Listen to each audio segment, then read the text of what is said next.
All India Radio presents Morning News.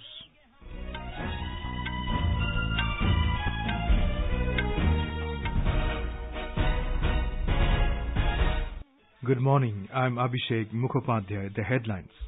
Prime Minister Narendra Modi to address the 10th BRICS Summit in Johannesburg today. International peace and security, global governance and trade issues high on the agenda. Centre denies any discrimination in providing funds to flood and drought-affected states. 19th anniversary of Kargil Vijay Divas been celebrated today. In Pakistan, Imran Khan-led Pakistan Tehreek-e-Insaf party leading in parliamentary elections. In Syria, at least 220 people killed in suicide bombings and raids in Sweda province. And in the Women's Hockey World Cup, India to clash with Ireland in the second group game in London this evening.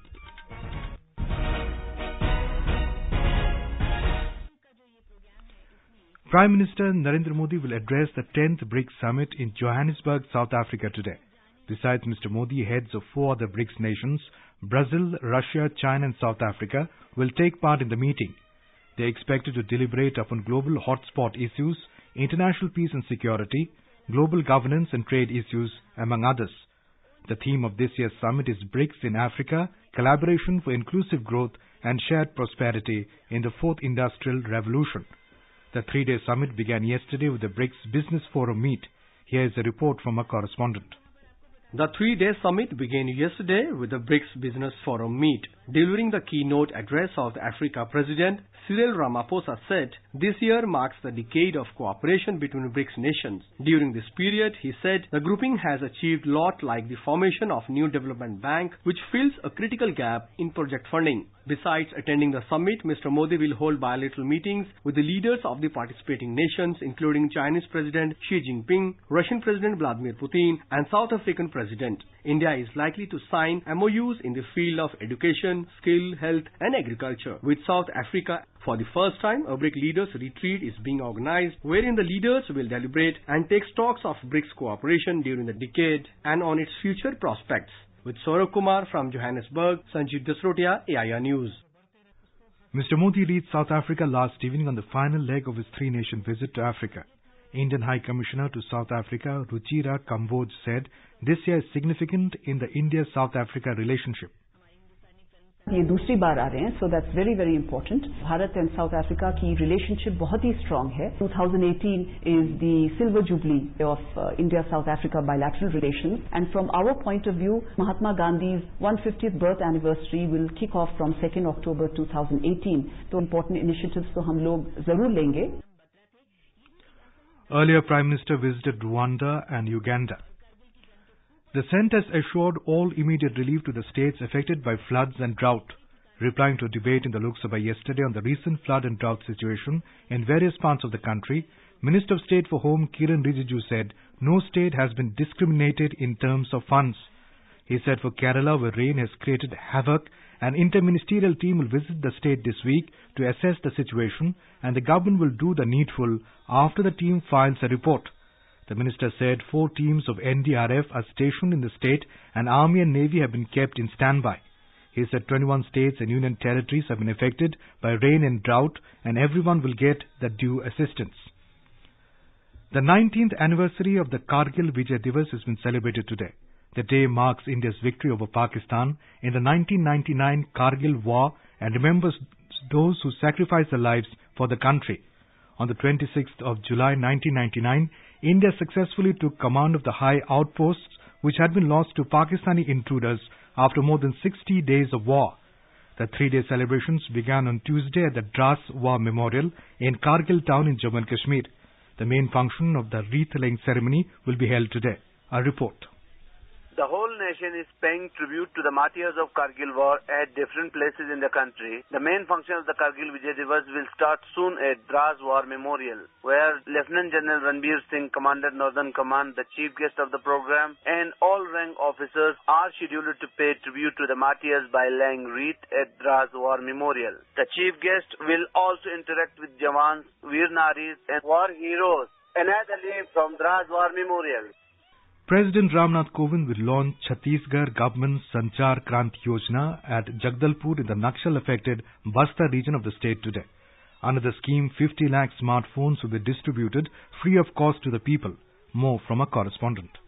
President is on a two-day visit to the Maoist-affected Bastar and Dantewada district of Chhattisgarh. Yesterday, on the first day of his tour to Bastar, President interacted with farmers and members of self-help groups at Integrated Agriculture Farm in Hiranar village. He observed the integrated agriculture model at the organic agriculture field near Dantewada. Shri Kovind had lunch with the children of Vanvasi Kalyan Ashram. President also interacted with the tribal youth working in the Business Process Outsourcing Center in Dantewada. Vikalp Shukla, AIR News, Raipur.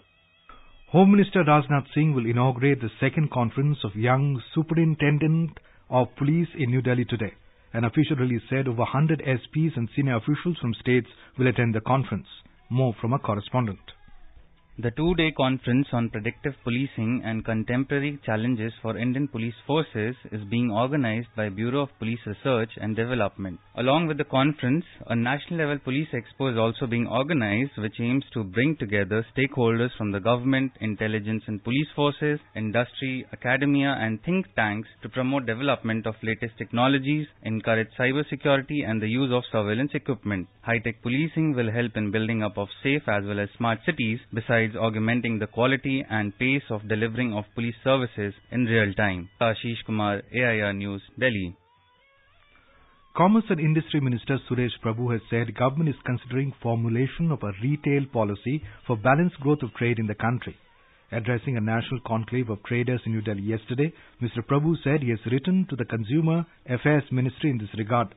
He said the government will protect the interest of small retail traders while allowing FDI in retail sector.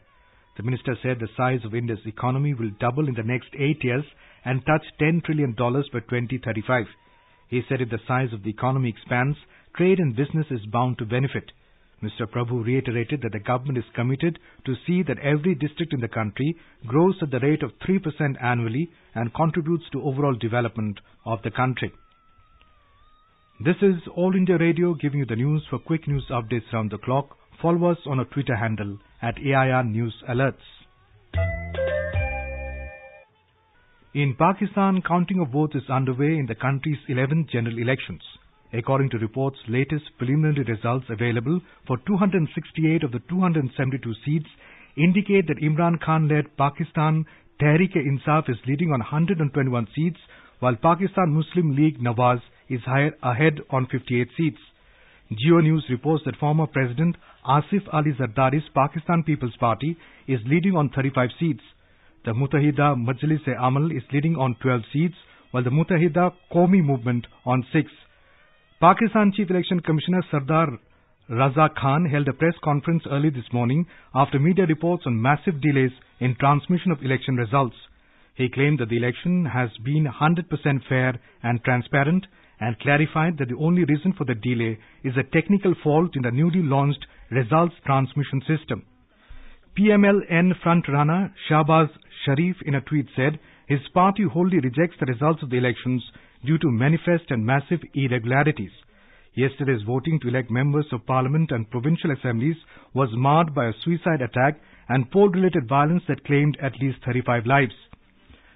Our party can form the government if it manages to clinch 172 seats out of the total 342. A single party will need at least 137 of the 272 directly elected seats to be able to form the government on its own. In Syria, at least 220 people, including 127 civilians, have been killed in raids and suicide bombings in Sweda province. Britain-based Syrian Observatory for Human Rights said the attacks carried out by the Islamic State terror group hit several areas of the largely government-held southern province. 3 suicide attackers set off a booby trap bells in Sweda city as other blasts hit villages to the north and east. Later, a 4th suicide explosion again hit the city. The observatory said it was the deadliest attack in Sweda province since the start of the war in 2011 and one of the deadliest ever in the country. Back home, the Ujala scheme launched by Prime Minister Narendra Modi in January 2015 has not only saved power in Rajasthan but also reduced the amount of bills of lakhs of families. The scheme was launched to convert all conventional lights with LED lights. Here is a ground report from a Jaipur correspondent. By distributing more than 1.53 crore LED bulbs, 66,000 fans and 2.98 lakh tube lights, Rajasthan has helped to save over 55.12 lakh kilowatt of energy per day. The energy saved can be converted to a monetary savings of 2.20 crore per day. It has also helped to reduce carbon emission by close to 5,000 tons on a day basis.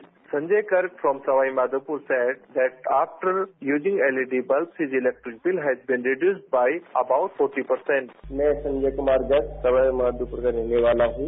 मैंने उजाला योजना के तहत बिजली विभाग से सस्ती दर पे LED bulb खरीदे थे, जिससे मुझे हर माह बिजली के बिल में 30 से 40% कमी आई है और मुझे काफी फायदा उजाला योजना से हुआ है। Jaipur-based businessman Vivek Mehta said that persons having their own business have also been benefited by this scheme.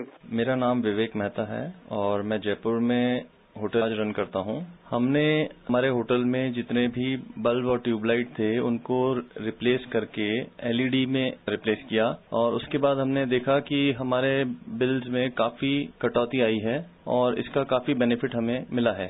Apart from the energy saving, this scheme has also helped to create almost 7,000 additional jobs across 3,800 number of distribution centers. This is Jiten Dwivedi for AIR News, Jaipur.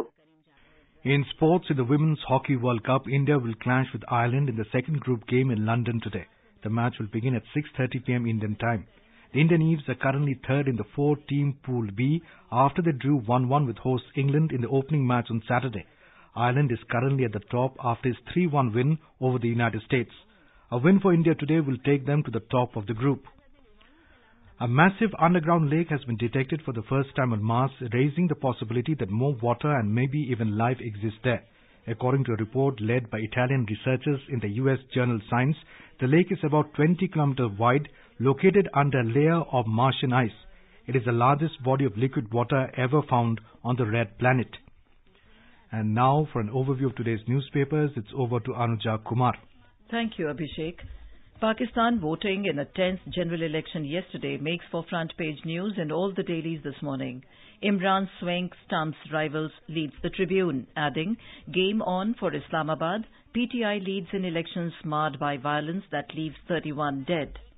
The Maratha protest is also covered by the press. Maratha silent in Mahakota stir for now, set to create fresh noise, says the NDA.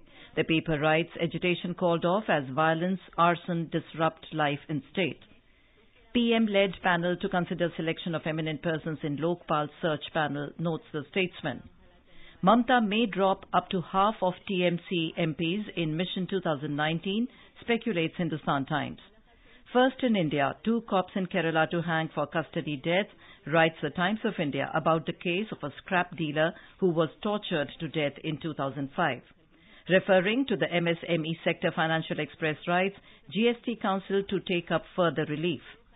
Marans nailed in BSNL scam, leads the Pioneer, adding Dayanidhi Kalanithi acquittal quashed. Madras HC asks CBI to frame charges within 12 weeks. And finally, are we alone? Well, the Hindustan Times reports that a huge lake of salty water appears to be buried deep in Mars, raising the possibility of finding life on the red planet. And with that, it's back to you, Abhishek. Thank you, Anuja, for a look at today's newspapers. And now, before we end the bulletin, the headlines once again. Prime Minister Narendra Modi to address the 10th BRICS Summit in Johannesburg today. International peace and security, global governance and trade issues high on the agenda. Centre denies any discrimination in providing funds to flood and drought-affected states. 19th anniversary of Kargil Vijay Divas been celebrated today. In Pakistan, Imran Khan-led Pakistan Tehreek-e-Insaf Party leading in parliamentary elections. In Syria, at least 220 people killed in suicide bombings and raids in Shweda province. And in Women's Hockey World Cup, India to clash with Ireland in the second group game in London this evening. And for details of these stories and more, log on to our website www.newsonair.nic.in. And with that, we end the morning news. Have a nice day.